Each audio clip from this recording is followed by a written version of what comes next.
لله رب العالمين، وأشهد أن لا إله إلا الله وحده لا شريك له، وأشهد أن محمدا عبده ورسوله. اللهم صل وسلم على عبدك ورسولك نبينا محمد وآله وصحبه أجمعين.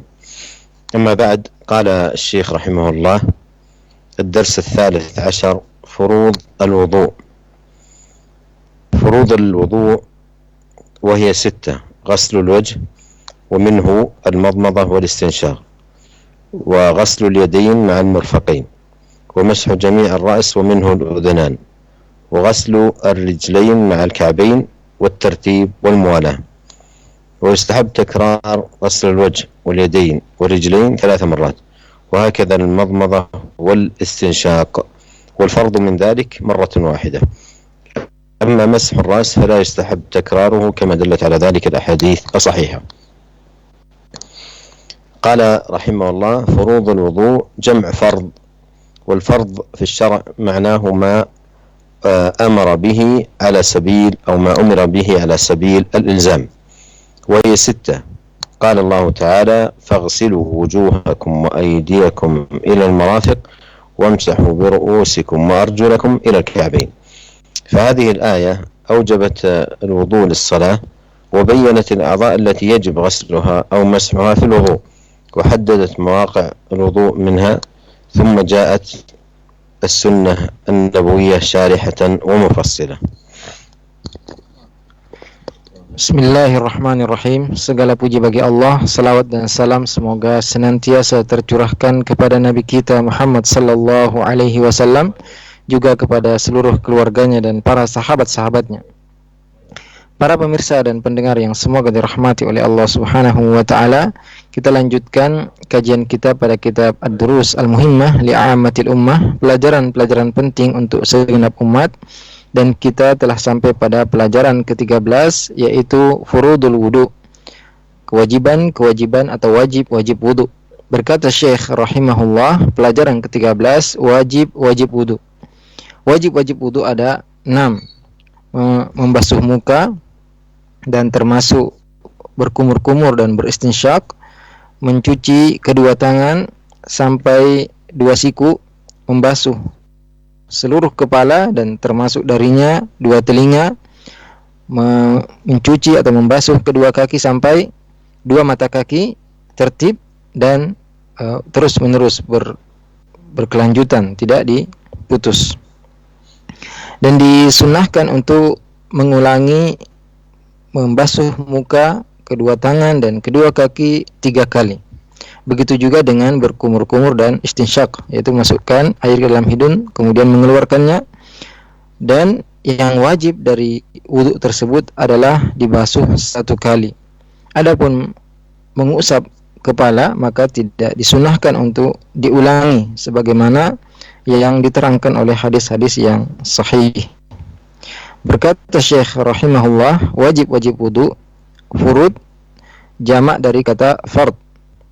Dan fard dalam syariat artinya adalah apa yang atau sesuatu yang diperintahkan dan hal tersebut suatu keharusan. Dan wajib wudu ini ada 6. Allah Ta'ala berfirman, faghsilu wujuhakum wa aydiyakum ilal marafiqi wamsahu biru'usikum wa arjulakum ilal ka'bain. Cucilah muka-muka kalian atau basuhlah muka-muka kalian, kedua tangan kalian sampai siku, dan usaplah kepala kalian, dan cucilah kaki-kaki kalian sampai kedua mata kaki. Ayat ini menjelaskan tentang wajib wudu, dan ini juga menjelaskan bahwasanya seorang ingin salat harus berwudu. Juga ayat ini menjelaskan anggota-anggota badan yang wajib untuk dibasuh dan diusap ketika berwudu. Juga dalam ayat ini diterangkan bagian-bagian yang harus dibasuh ketika berwudu, dan sunnah atau hadis-hadis Nabi menjelaskan ayat ini secara lebih detail lagi. الأول غسل الوجه، والوجه هو ما تحصل به المواجهة من منابت شعر الرأس المعتاد إلى من حدر من اللحيين والذقن طولا، ومن الأذن إلى الأذن عرضا، والبدء بالوجه لشرفه. أما غسل اليدين في أول الوضوء فللنظافة، لأن فرض غسل اليدين من الكف إلى المرفق يكون بعد غسل الوجه. Wajib wudhu yang pertama yaitu membasuh muka, dan yang dimaksud dengan muka yaitu yang kita berhadapan dengan orang lain, dan yang masuk dalam hal ini yaitu dimulai dari tempat tumbuhnya rambut kepala, yang kebanyakan orang seperti itu, bukan orang yang botak bagian depannya, ujung janggut, dan bagian bawah dari dagu, itu panjangnya. Adapun lebarnya mulai dari telinga sampai telinga. Dan dimulai membasuh muka karena muka adalah anggota badan yang mulia. Adapun mencuci kedua tangan di awal wudu, maka tujuannya sekedar untuk membersihkan kedua tangan tersebut, karena wajibnya mencuci kedua itu setelah membasuh muka. ومنه المضمضة والاستنشاق.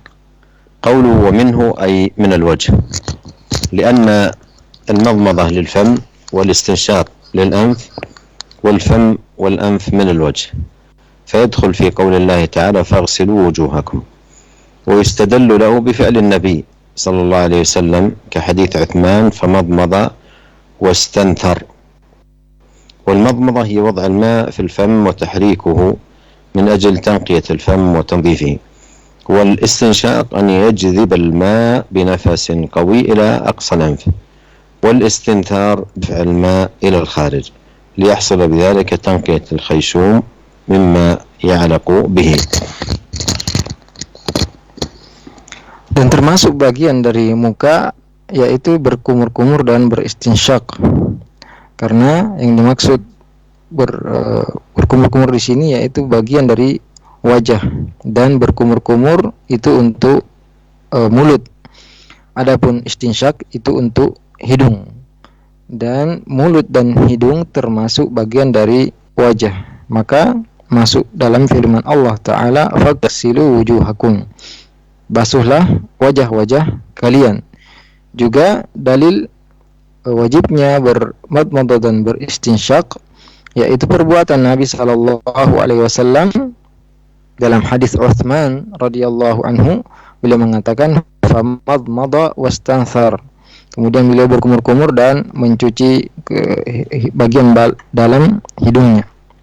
Dan yang dimaksud dengan al-madmadah atau berkumur-kumur yaitu meletakkan atau masukkan air ke dalam mulut serta menggerak-gerakkannya dengan tujuan untuk membersihkan mulut tersebut. Dan yang dimaksud dengan istinsyak yaitu menarik air dengan nafas yang kuat sampai ujung hidung. Dan istinthar yaitu mengeluarkan air yang dihirup tersebut agar hidung seorang bersih dari apa yang ada di kotoran yang ada di dalamnya. الثاني غسل اليدين إلى المرفقين، أي غسل اليد من أطراف الأصابع إلى المرفقين. وقوله إلى المرفقين أي مع المرفقين، لأن المرفق داخل في الغسل كما يوضح ذلك السنة العملية من فعل النبي صلى الله عليه وسلم. Wajib wudu yang kedua mencuci kedua tangan sampai kedua siku. Dan yang dimaksud di sini yaitu mencuci kedua tangan mulai dari ujung jari-jari sampai kedua siku. Dan yang dimaksud dengan ilal mirfaqain sampai kedua siku yaitu ma'al mirfaqain, bersama kedua siku, karena siku termasuk bagian yang harus dicuci sebagaimana yang dijelaskan oleh sunnah Nabi sallallahu alaihi wasallam. Wa minhu al-udhunan yadullu الثالث مسح جميع الرأس، وقد بينت السنة صفته كما في حديث عبد الله بن زيد رضي الله عنه، وفيه ثم مسح رأسه بيديه فأقبل بهما وأدبر، بدأ بمقدم رأسه حتى ذهب بهما إلى قفاه ثم ردهما إلى المكان الذي بدأ منه. قوله ومنه الأذنان يدل لذلك قول النبي صلى الله عليه وسلم الأذنان من الرأس، وكذلك فعله عليه الصلاة والسلام، فقد كان يمسح الأذنين بالماء الذي يمسح به الرأس، لا يأخذ لهما ماء مستقلا، يجعل سبابته في أذنه ويمسح بالإبهام ظهر الأذنين، والأذن لا تغسل وإنما تمسح لأن فرضها مثل فرض الرأس، وفرض الرأس مسح وليس غسل.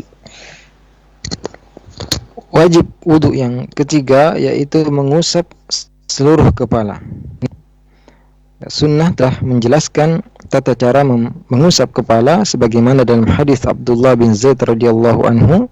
Dalam hadis tersebut disebutkan bahwasanya thumma masaha ra'sahu biyadayhi, kemudian beliau sallallahu alaihi wasallam mengusap kepalanya dengan kedua tangannya dimulai dari depan sampai ke belakang dan kembali lagi ke depan. Beliau memulai dari ujung dari dahinya sampai ke lehernya bagian belakang, kemudian kembali lagi ke depan. Kemudian perkataan Syekh bin Baz rahimahullah wa minhu al-udhunan, dan termasuk darinya kedua telinga, dalilnya adalah sabda Nabi sallallahu alaihi wasallam al-udhunani minar ras, kedua telinga itu bagian dari kepala. Begitu juga perbuatan Nabi alaihi salatu wassalam ketika beliau berwudu, beliau mengusap kedua telinganya dengan air yang digunakan untuk mengusap kepalanya, tidak mengambil air khusus untuk mengusap telinga. Dan caranya yaitu memasukkan dua telunjuknya ke dalam telinganya, adapun ibu jarinya digunakan untuk membersihkan bagian luar dari telinganya. Dan telinga ini tidak dicuci, tidak dibasuh, akan tapi diusap, karena kewajiban mengusap telinga sama dengan kewajiban mengusap kepala, sedangkan kepala hanya wajib untuk diusap, tidak dicuci atau tidak dibasuh.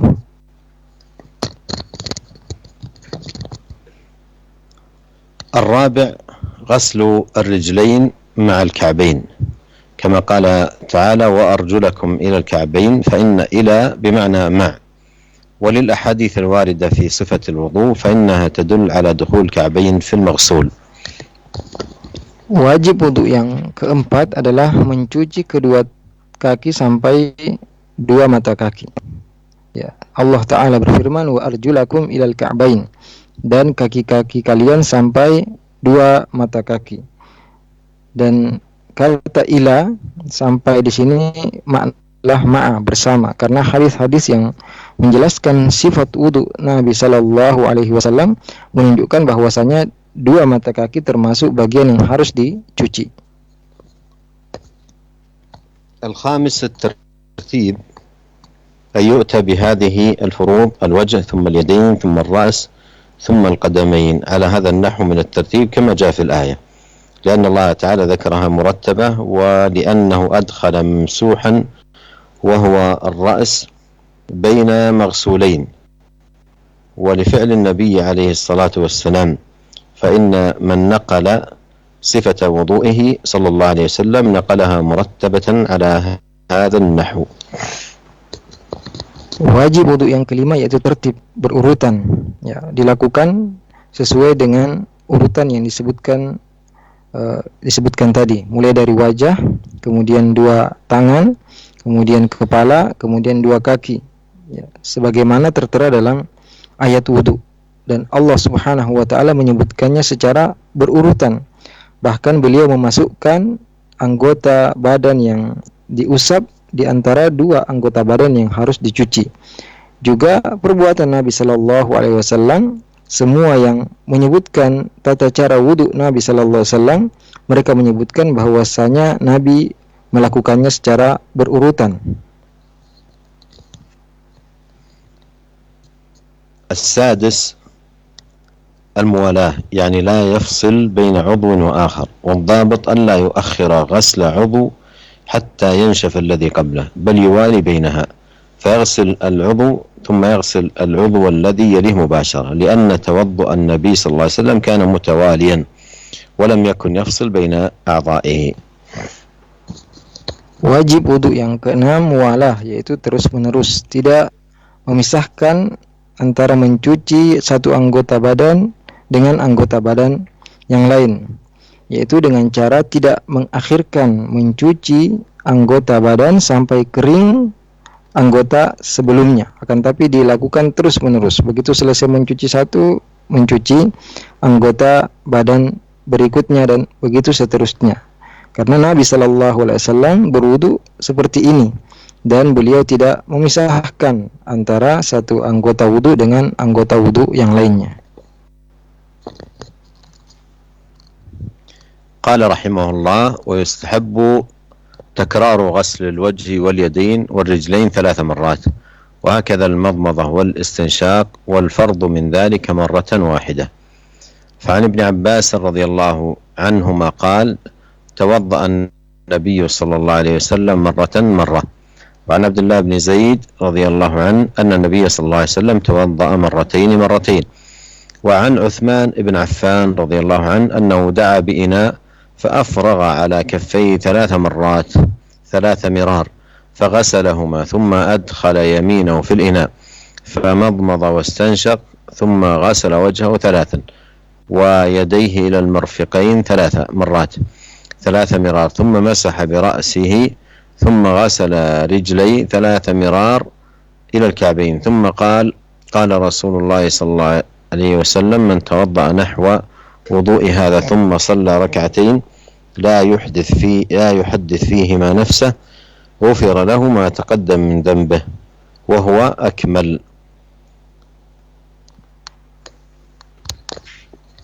Kemudian Syekh bin Baz rahimahullah mengatakan, dan disunnahkan untuk mengulangi mencuci wajah, kedua tangan dan kedua kaki 3 kali.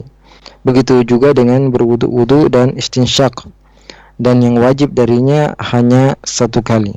Dari sahabat Abdullah bin Abbas radhiyallahu anhuma berkata, tawaddaa an-nabiy sallallahu alaihi wasallam marratan. Nabi sallallahu alaihi wasallam berwudu, membasuh sekali-sekali. Juga dari sahabat Abdullah bin Zaid radhiyallahu anhu, anna Nabiy sallallahu alaihi wasallam tawaddaa marratain. Nabi sallallahu pernah atau biasa berwudu dengan membasuh 2 kali. Juga dari sahabat Utsman bin Affan radhiyallahu anhu, beliau mengatakan bahwasanya, atau sahabat Utsman bin Affan radhiyallahu anhu pernah meminta bejana, kemudian yang berisi air, kemudian beliau tuangkan ke kedua telapak tangannya, beliau cuci 3 kali, kemudian beliau memasukkan tangan kanannya ke bejana, kemudian beliau berkumur-kumur, kemudian mencuci hidungnya, kemudian membasuh wajahnya 3 kali, kemudian kedua tangannya sampai kedua sikunya sebanyak 3 kali, kemudian beliau mengusap kepalanya, kemudian mencuci kedua kakinya 3 kali sampai 2 mata kaki. Kemudian beliau mengatakan, Rasulullah sallallahu alaihi wasallam bersabda, man tawaddaa nahwa wudu'i hadha thumma shalla rak'atain la yuhadditsu fihi ma nafsahu ghufira lahu ma taqaddama min dhanbi. Barang siapa yang berwudu seperti cara wuduku ini, kemudian dia salat 2 rakaat, tidak berbicara sendiri, tidak membayangkan sesuatu di luar salat dalam dirinya, maka akan diampuni dosa-dosanya yang telah lalu, dan ini tentu lebih sempurna. ولا يزاد على 3، ومن زاد على 3 قد أساء وظلم. فعن عبد الله بن عمرو رضي الله عنهما قال جاء أعرابي إلى النبي صلى الله عليه وسلم يسأله عن الوضوء، فأراه الوضوء 3 ثم قال هكذا الوضوء، فمن زاد على هذا فقد أساء وتعدى وظلم. Dan tidak boleh membasuh, mencuci lebih dari 3 kali. Karena barang siapa yang mencuci anggota wudu lebih dari 3 kali, berarti dia telah berbuat buruk dan berbuat kezaliman. Dari sahabat Abdullah bin Amr radhiyallahu anhu berkata, datang seorang Arab Badui kepada Nabi sallallahu alaihi wasallam yang bertanya kepada beliau tentang cara wudu. Kemudian beliau sallallahu alaihi wasallam memperlihatkan cara wudu 3 kali, yang membasuh 3 kali, kemudian beliau mengatakan, hakadzal wudu, faman zada ala hadza faqad asaa wa ta'adda wa zalam. Beginilah cara berwudu. Barang siapa yang lebih dari ini atau lebih dari 3 kali membasuh anggota wudunya, berarti dia telah berbuat buruk, melampaui batas dan berbuat zalim. قال رحمه الله: أما مسح الرأس فلا يستحب تكراره كما دلت على ذلك الأحاديث الصحيحة، لأن كل من نقل صفة وضوء النبي صلى الله عليه وسلم لم يذكر في مسح الرأس إلا مرة واحدة.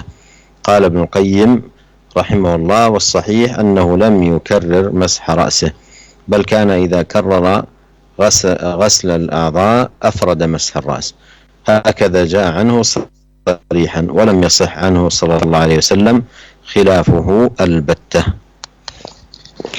Berkata Syekh bin Baz rahimahullah, adapun mengusap kepala maka tidak disunnahkan untuk mengulangnya, sebagaimana yang diterangkan dalam hadis-hadis yang sahih, karena semua yang menerangkan atau meriwayatkan sifat wudhu Nabi sallallahu alaihi wasallam, mereka semua tidak menyebutkan Nabi SAW mengusap kepalanya kecuali hanya sekali.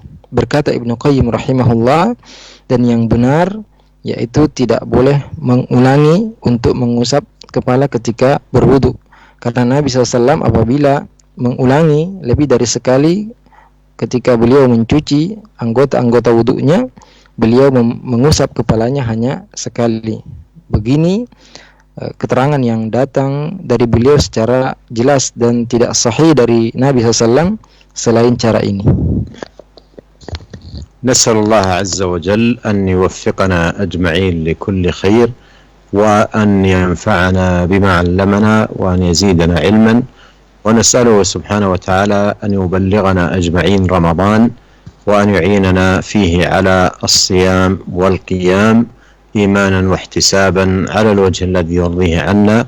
وإلى لقاء آخر، السلام عليكم ورحمة الله وبركاته. Waalaikumsalam warahmatullahi wabarakatuh. Semoga Allah Subhanahu wa taala senantiasa memberikan taufiknya kepada kita semua dan menambahkan kepada kita ilmu yang bermanfaat, dan kita juga berdoa kepada Allah Subhanahu wa taala semoga kita semua disampaikan kepada bulan Ramadan dan kita dimudahkan untuk melaksanakan qiyamul lail dan puasa Ramadan dengan penuh keimanan dan mengharap pahala dari Allah Subhanahu wa taala, dan semoga Allah menerima seluruh amal ibadah kita. Nah, kami mengucapkan terima kasih jazakumullahu khairan kepada Fadilatul Syekh yang telah menyampaikan nasihat berharga dari kitab yang disusun oleh Syekh Abdul Aziz bin Abdullah bin Baz rahimahullahu ta'ala, Durusul Muhimmah li'amatil ummah. Juga untuk Ustaz Iqbal Gunawan yang telah menerjemahkan, kami ucapkan terima kasih jazakumullahu khairan. Ikhwatal Islam, saatnya kami kumandangkan azan salat maghrib untuk wilayah Jakarta dan sekitarnya. Selamat menunaikan ibadah salat maghrib untuk Anda semua. Kami undur diri. Wassalamualaikum warahmatullahi wabarakatuh.